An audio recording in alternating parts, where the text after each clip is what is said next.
नमस्कार। आज हम लोग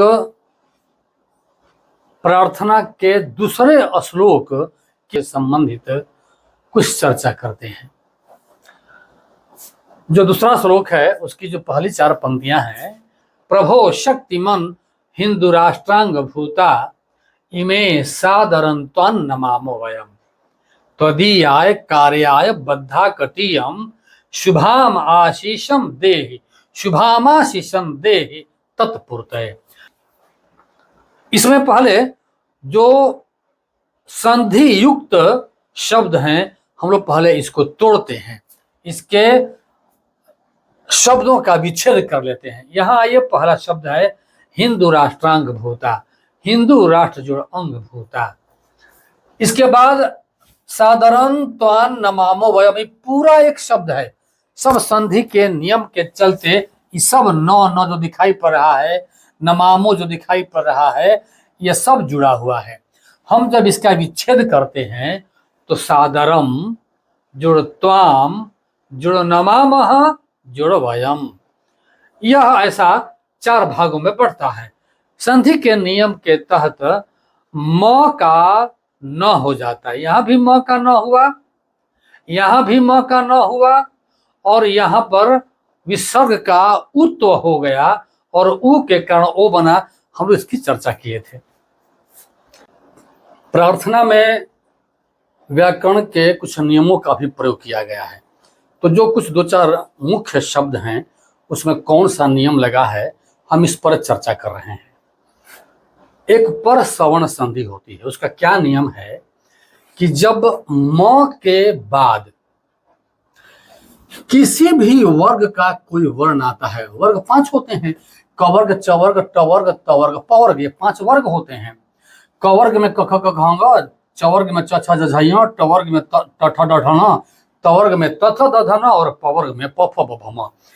इन वर्णों में से कोई भी यदि म के बाद आता है, मान लिया जाए कि म के बाद क आ गया, तो यह इस म का परिवर्तन इस लाइन का जो सबसे अंतिम वर्ण है, जैसे अंग, तो म का परिवर्तन अंग में हो जाएगा। मतलब जहां म है वहां अंग हो जाएगा। जैसे अपने इस प्रार्थना में सुगम जोड़ कारयेत ऐसा आया हुआ है, तो सुगम के म का परिवर्तन कारयेत के कारण म का अंग हो जाता है, इसलिए उसका जो उच्चारण करते हैं तो सुगम कारयेत ऐसा बोलते हैं। मतलब सुगम जोड़ कारयेत, इसमें म के बाद चूंकि क आ रहा है इसलिए म का परिवर्तन अंगों में हो जाएगा। तो जब जोड़ के बोलेंगे तो क्या बोलेंगे, सुगम कारयेत, सुगम कारयेत।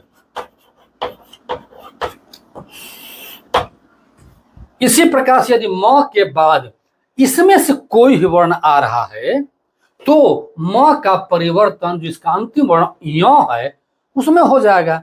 जैसे अजय्याम जोड़ च, श्रुतम जोड़ च, तो अजय्याम जोड़ च, म के बाद च आ रहा है, इसलिए म का परिवर्तन य में हो जाता है।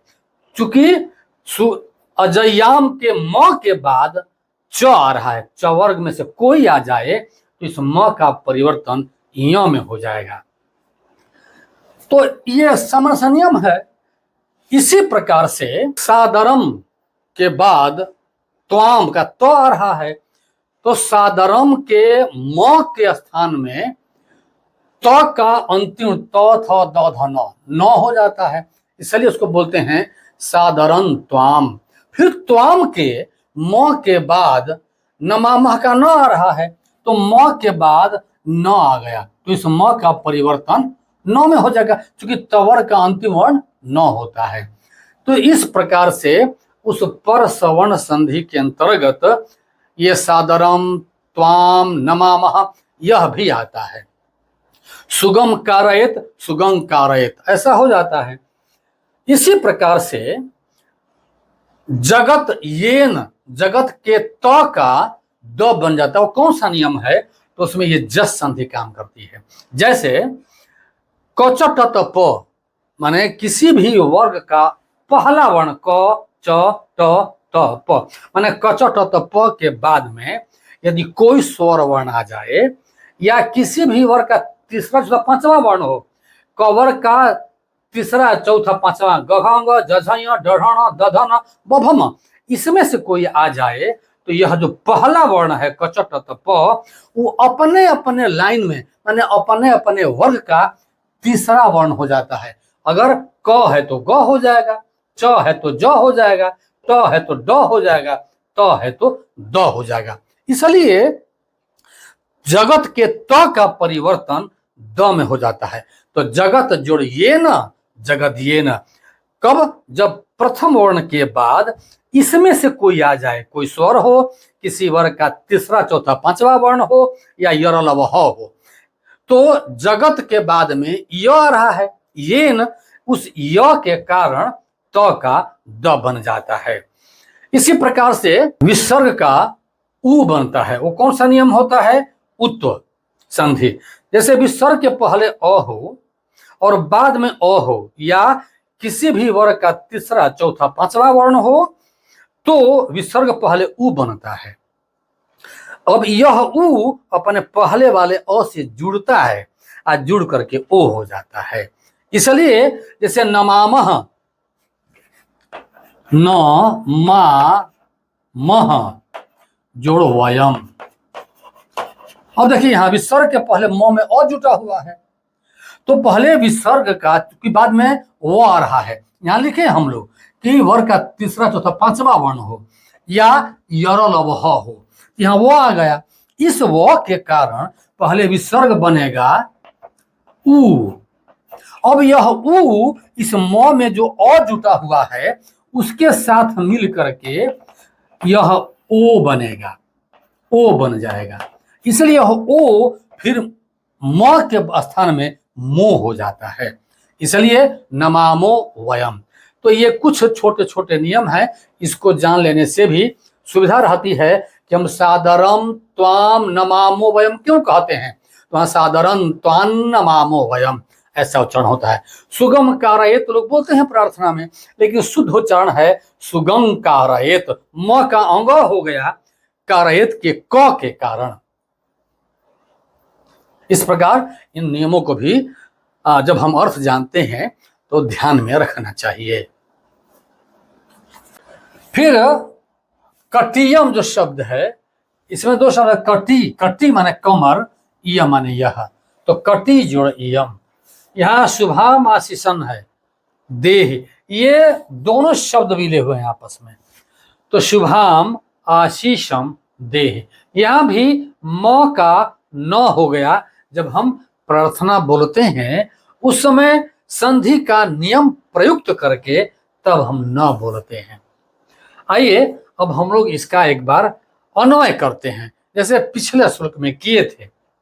हे शक्तिमान प्रभो, हे शक्तिमान प्रभो, हिंदू राष्ट्रांग भूता इमे वयम त्वाम सादरम नमामः। अब यहाँ पंक्ति में ध्यान देने लायक है, यहाँ ये जो शब्द है प्रभो शक्तिमान, यह संबोधन का शब्द है। तो हे शक्तिमान प्रभो, हिंदू राष्ट्रांग भूता इमे वयम त्वाम सादरम नमामः, ऐसे इसका अनुवाद हुआ। बाकी जो नीचे की पंक्ति है इयम कटी, यहां लिखा हुआ है शक्तिमान प्रभो इयम कटी त्वदीयाय कार्याय बद्धा तत्पूर्तये शुभाम आशीषम देह। एक बार हम इसका अर्थ सामान्य रूप में जान लेते हैं, सरलार्थ जानते हैं। अर्थ हो गया कि हे शक्तिशाली प्रभु, हिंदू राष्ट्र के अंग बन चुके ये हम, माने ये हम स्वयंसेवक, ये हम मातृ भारत माँ के सपूत, ये हम भारत माँ के पुत्र, त्वाम तुमको आदर सहित प्रणाम करते हैं। किसको प्रणाम करते हैं? तो शक्तिशाली प्रभु को। कौन प्रणाम कर रहा है? स्वयंसेवक प्रणाम कर रहे हैं। स्वयंसेवक कौन है? तो मातृभूमि के सपूत हैं, मातृभूमि की वंदना करने वाले हैं, मातृभूमि के पुत्र हैं, मातृभू की संतान शक्तिशाली प्रभु से प्रार्थना करते हुए कहते हैं कि हे शक्ति मन प्रभु, हे शक्तिशाली प्रभु, हिंदू राष्ट्र के अंग बन चुके ये हम तुमको आदर सहित प्रणाम करते हैं। सादरम स आदरम, आदरेण सह, आदर के साथ प्रणाम करते हैं। अब जो त्वदीय कार्य है इसका भी यह दिया हुआ, हे शक्तिशाली प्रभु, हे शक्तिमान प्रभु, यम कटी यह कमर त्वदीयाय कार्याय बद्धा, तुम्हारे कार्य के लिए कस चुकी है। यह कमर तुम्हारे काम के लिए कसी जा चुकी है, यह कमर तुम्हारे काम के लिए बंध चुकी है। कमर कसना मुहावरा है और कमर कसना का अर्थ होता है तैयार होना। हे शक्तिशाली प्रभु, यह कमर तुम्हारे काम के लिए कस चुकी है, तैयार हो चुकी, बांधी जा चुकी है।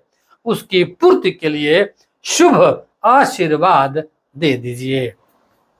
हे शक्तिशाली प्रभु, यह कमर तुम्हारे काम के लिए, कार्याय काम के लिए, बद्धा माने कस चुकी है, बंध चुकी है, बांधी जा चुकी है। तत्पूर्तय, उसकी पूर्ति के लिए। किसकी पूर्ति के लिए?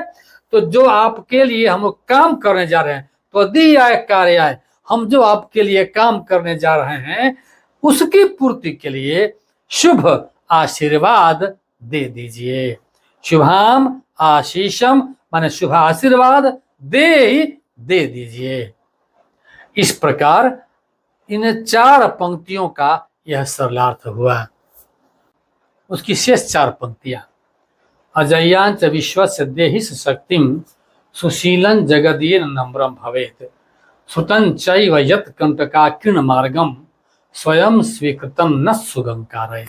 इसमें कुछ संधि युक्त शब्द हैं, इसको हम तोड़ते हैं। जैसे अजय्यांच तो अजय्याम जुड़ च, देहीश देह जुड़ ईश, सुशीलम जगदीयेन, सुशीलम जुड़ जगत जुड़ येन, श्रुतं चैव, श्रुतम जुड़ च जुड़ एव, स्वीकृतम जुड़ नः जुड़ सुगम जुड़ कारयेत, स्वीकृतम जुड़ नः जुड़ सुगम जुड़ कारयेत। इस प्रकार इन शब्दों का संधि विशेष भी जानना अर्थ जानने के लिए सहयोगी होता है। आइए अब हम इसका अन्वय जान लेते हैं। पहली पंक्ति का देहिस में 2 शब्द है, देह ईश, इस शब्द संबोधन का है। तो हे ईश, अजय्याम शक्तिम देह, यहाँ लिखा हुआ है इस विश्वस्य अजय्याम शक्तिम देह, विश्वस्य अजय्याम शक्तिम देह। अपिच, यहाँ च जुटा हुआ है तो उसके लिए अपिच, अपि नहीं है लेकिन और ऐसा जोड़ने के लिए हम अपिच और भी, सुशीलम देह, सुशीलम देह माने हे इस सुशीलम देह, सुशील दीजिए, येन जगत नम्रम भवेत, येन जगत नम्रम भवेत। अपिच श्रुतम देह, श्रुतम देह ज्ञान दीजिए, यत जो माने वह ज्ञान, ज्ञान दीजिए जो, यत स्वयं स्वीकृतम नः कंटकाकीर्ण मार्गम सुगम कारयेत, जो स्वयं स्वीकार किए हुए हमारे कंटकाकीर्ण मार्ग को सुगम बना दे। अब आइए इसका हम लोग एक बार अर्थ जान लेते हैं। यहीं से आते हैं, हे ईश, ईश, हे ईश, विश्व की अजेय शक्ति दे दीजिए, विश्व की अजेय शक्ति दे दीजिए। अपिच और सुशीलम देह, सुशील दीजिए, येन सुशील दीजिए, येन जगत नम्र भवेत, संसार नम्र हो जाए। यहाँ जगत का त का द बन गया है, संधि का नियम है, बाद में चर्चा हम लोग करेंगे। नियम, इसके सभी नियमों पर। अपिच श्रुतम देहि, अपिच श्रुतम देहि, देह के संबंध इससे भी है, देह मन दीजिए और ज्ञान दीजिए। श्रुतम देहि यत स्वयं स्वीकृतम न, जो स्वयं स्वीकार किए हुए हमारे कंटका किरण मार्ग को सुगम बना दे। इस प्रकार एक बार फिर से सरलार्थ, हे ईश, विश्व की अजेय शक्ति दे दीजिए, और सुशीलम देहि, सुशील दे दीजिए, जिससे जगत संसार नम्र हो जाए। अपिच, और श्रुतम देहि, ऐसा ज्ञान दीजिए, ज्ञान दीजिए जो, यत माने जो, न माने हमारे, स्वयं स्वीकृतम, जो स्वयं स्वीकृतम, यहां हम दिए हुए हैं यत स्वयं स्वीकृतम, यत जो स्वयं स्वीकार किए हुए, न हमारे कंटका किरण मार्गम, कंटका किरण मार्ग को, कांटों से भरे हुए मार्ग को सुगम बना दे, सुगम कारयत, सुगम बना दे। इस प्रकार सरलार्थ इसका ऐसे हो गया। ध्यान से सुनने के लिए आपको बहुत बहुत धन्यवाद। नमस्कार।